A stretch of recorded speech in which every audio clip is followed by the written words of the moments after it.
he's got a Republican tie on. Oh, this is fantastic. Thank you. Everybody sit down, please. It's fantastic to stand before you and see all my friends out here and the opportunity to say thank you. This is a big deal. But before we get into it, why are we here at Rancho?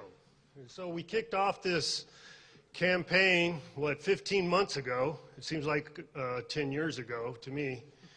But 15 months ago, because this is where I graduated. And during the process, we were talking about me being the education governor moving forward.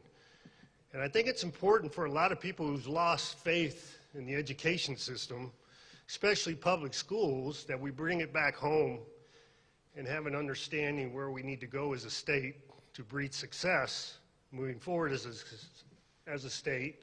And it boils down to education. And where's Principal Delgado? Where did she go? She's sitting way back there. Everybody give her a round of applause there.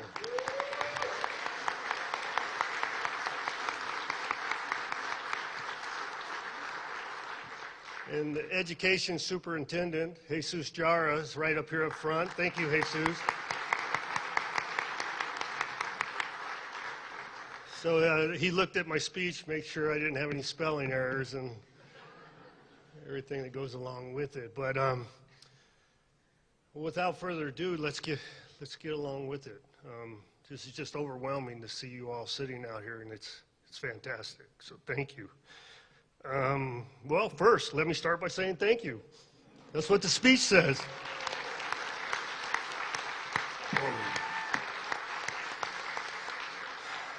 Well, thank you to the great people of Nevada for believing in our campaign. Thank you for my incredible family, for believing in me.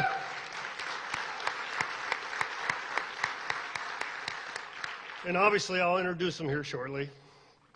And thank you for my tireless staff, volunteers, and supporters for believing in our mission and for never, ever giving up.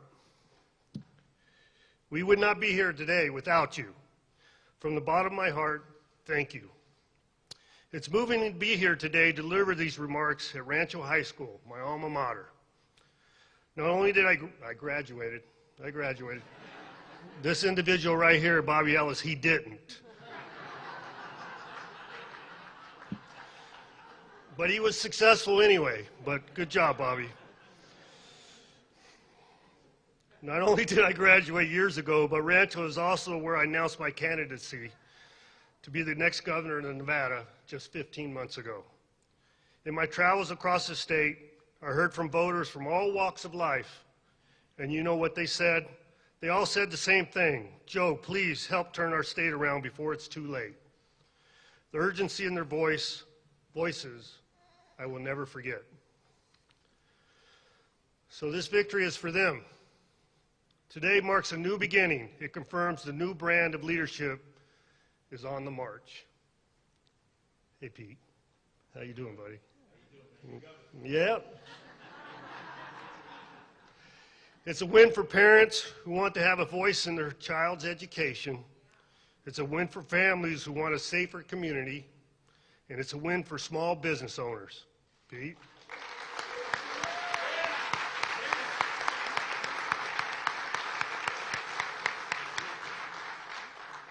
To paraphrase Ronald Reagan's 1981 inaugural address, it will require our best effort and our willingness to believe in ourselves and to believe in our capacity to perform great deeds, to believe that together with God's help we can and we will resolve the problems which now confront us.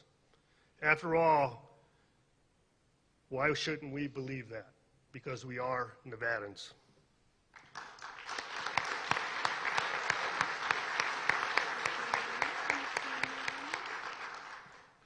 The real winners today are Republicans, Democrats, and independents who believe, like I do, in a more sensible, more realistic, more responsible, and more accountable state government.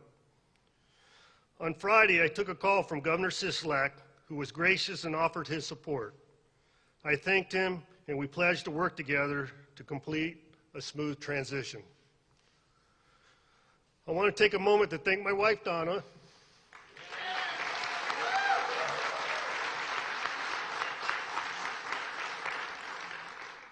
And my daughters, Morgan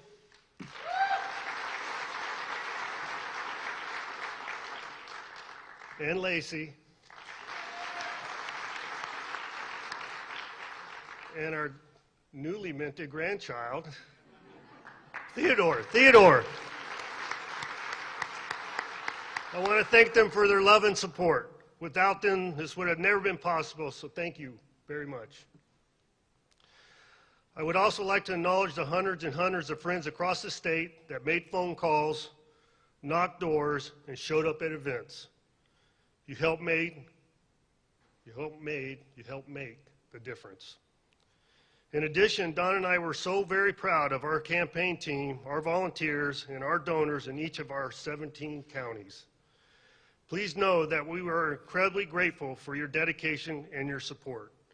It's an experience we'll carry with us for the rest of our lives, and we are enriched by knowing you and what you did for this campaign. So thank you.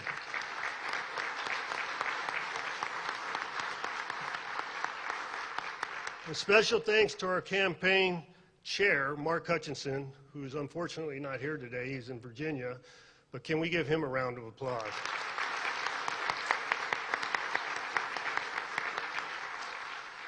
Our finance chair, Dallas Hahn. Is Dallas here today? Well, I'm sure he's watching on TV. Campaign manager, Matt Brosseau. Matt.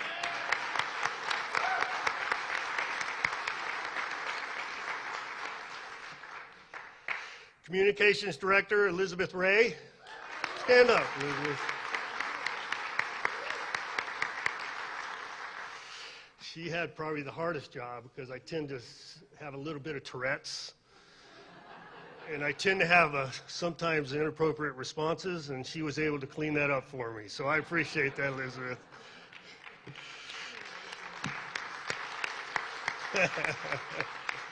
And my political director, Faith Jones.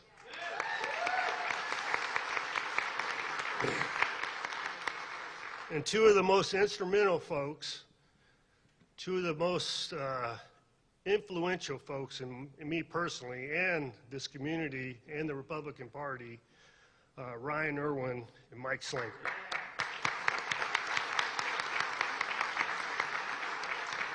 Where did Mike go? Where are you, Mike? He won't ever, see, look, he always stands in the shadows. He won't take acknowledgement, but thank you guys. Thank you so much. Words cannot adequately describe the depth of our gratitude for your guidance.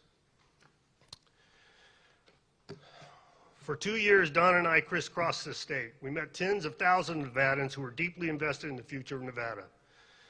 This message is for them. Now that the election is over, we must set aside our differences and come together as Nevadans to work toward a common goal of building a stronger economy and a healthier and safer Nevada. We must bring back common sense to decision making. Let me tell you this, no matter who you are, where you're from, or who you voted for, I am ready to listen to you, work for you, and earn your trust.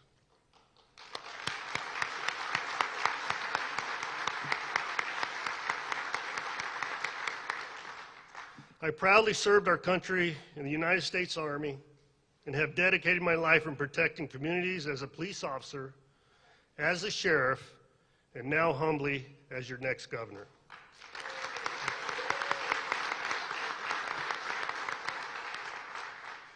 As your next governor, my administration will expand school choice and make school safety a priority.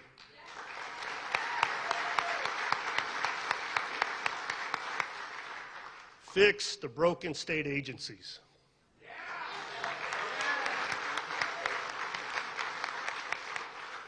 Create safer streets by eliminating soft-on-crime laws.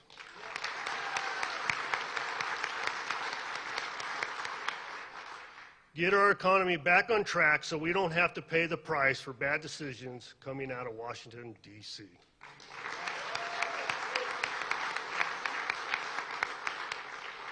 And my administration will never stop listening to you.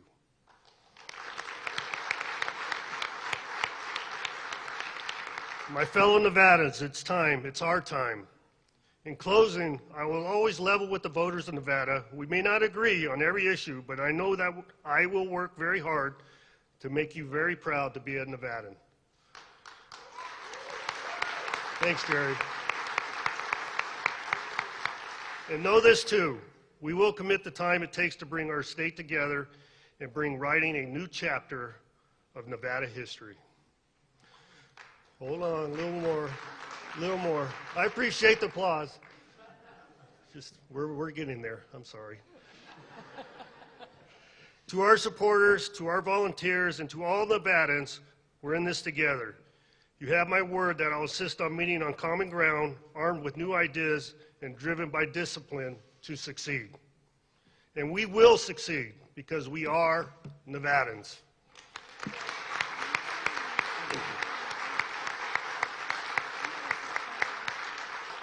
And from the bottom of my heart, I sincerely thank the voters of Nevada for the trust you have placed in me.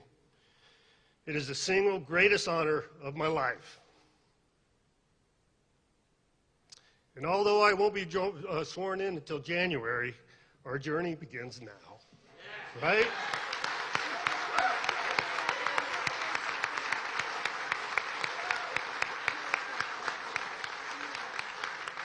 So I leave you with this. Thank you. And God bless you, and God bless Nevada.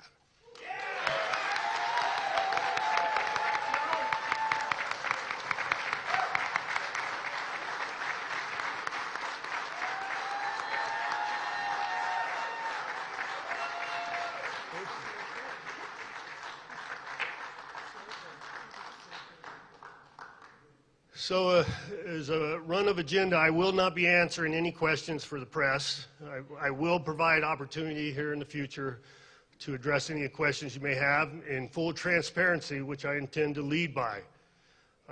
But more importantly, thank you all for taking the time out of your day to show your support, and thank you for all the support you've given me for the last 15 months. And you know what? For the last 20, 30 years. So thank you.